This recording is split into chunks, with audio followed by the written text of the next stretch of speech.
అందరికీ వందనాలు. నా పేరు ఆరోన్. క్రైస్ట్ చర్చ్ మినిస్ట్రీ సునరాజరం సండే స్కూల్ విద్యార్థిని. ఈరోజు మనం బైబిల్లో ఉన్న అతి ధైర్యవంతుడైన అబ్బాయి గురించి తెలుసుకుందాం. అతని పేరు దావీదు. దావీదు గొర్రెల కాపరి. దావీదు వాళ్ళ నాన్న గొర్రెలను పొలంలో కాసుకుంటాడు. రాత్రికాలం కీర్తనలు రాసేవాడు, పాటలు పాడేవాడు, వీణ వాయించేవాడు.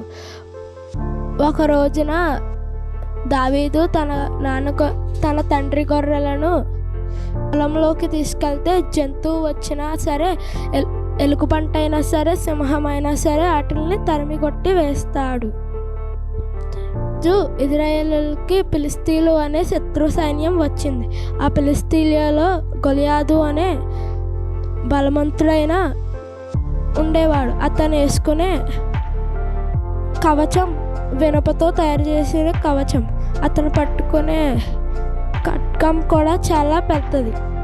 ఆ రోజు ఇజ్రాయెల్ దేశంలోకి వచ్చి ఎవరైనా మీరు యుద్ధానికి వస్తారా అని సవాలు వేసేవాడు.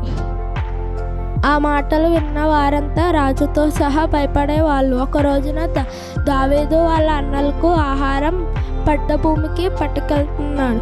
అప్పుడు అందరూ భయపడుతున్నప్పుడు యాదు మాటలు విని దావీదుకు కోపం వచ్చింది. దావీదు నేను యుద్ధానికి వెళ్తాడు అని అన్నాడు.